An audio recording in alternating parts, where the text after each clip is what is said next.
It is impossible to say when Charles Darrell and Sonia French first decided to murder Sonia's husband, Robert. Robert was nearly twice as old as Sonia, and he married her 10 years before Charles Darrell came into her life. For 8 of those years, Sonia was bored with her husband, although he did not seem to realize this. He was more interested in his books and the silver which he bought. Sonia and Charles were lovers for 6 months before things became difficult. People were beginning to talk, and it could not be long before Robert found out about them. "Robert will never give me a divorce," thought Sonia, "and Charles and I have no money of our own." But Sonia knew that Robert's silver alone was worth enough money to make life very comfortable for her and Charles. By a strange accident, it was a policeman who gave them the idea for their murder plan. The inspector made a surprise visit to the French's house one evening. Charles was also there. He often came in for a drink.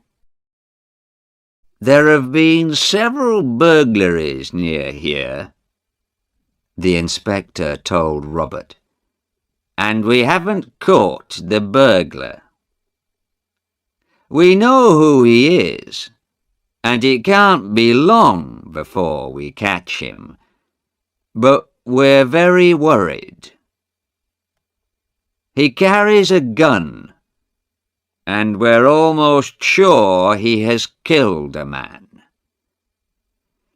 Now, this house is in a very lonely place. Mr. Darrell is your only neighbour. You also have a lot of valuable silver." "What are you trying to say?" asked Robert. "I'm saying that it's sensible to be careful," said the inspector. "Very careful.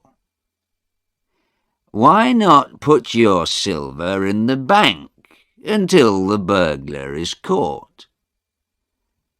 "I don't want to do that," said Robert. The inspector tried not to sound angry. "Well, I have warned you, sir," he said. "Please remember that." The inspector left, and Charles said, "The inspector didn't warn me. He knows I've nothing worth stealing.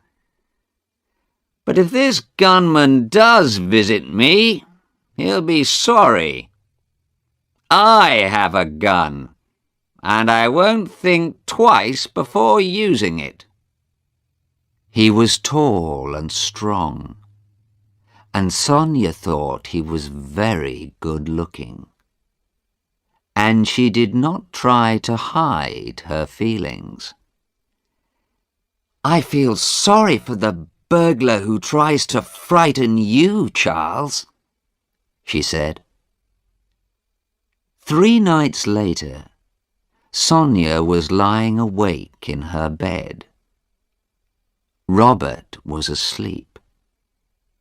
It was 10 minutes to 2. Sonia was excited. 10 minutes before Charles enters the house, she thought. It was 10 long minutes. And then she heard a noise. Glass breaking, followed by the sound of a window as it was pushed up. Robert did not wake up. Sonia waited until she heard the sound of Charles climbing through the open window. Then she reached across to Robert's bed. "Robert!" She was shaking him. "Wake up! There's somebody downstairs!" Robert woke slowly. "What? Someone downstairs? No, I'm sure you're—" He sat up in bed, awake now. "There is someone. I'll have to go down, I suppose." He put on his old grey dressing gown and went out of the room. Sonia waited in the dark. It seemed a very long wait, but it was less than half a minute. Then a thin line of light appeared under the bedroom door. Sonia heard her husband give a sudden cry. Then she heard a gun explode. Something or someone heavy fell to the floor. Then a door was banged open, and there was the sound of running feet outside the house. Sonia waited. "Charles must have time to escape before I call the police," she thought. She put on her bedside light and got out of bed. Now it was all over. She felt strangely calm.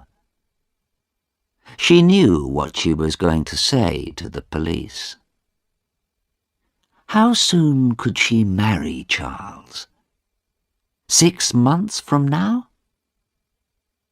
They could go to Venice for a holiday after they were married. She had always wanted to see Venice. Then the door opened, and Robert walked in. For a long moment, Sonia could only look at him, her stomach sick with fear. He looked back at her, silent, white-faced and untidy, but alive. What happened?" she said. "He got away," said Robert. "I am afraid he's taken some of my best silver with him. I wish now I had listened to the inspector and sent it to the bank." "But I heard a gun," said Sonia. "I thought you're not hurt, Robert?"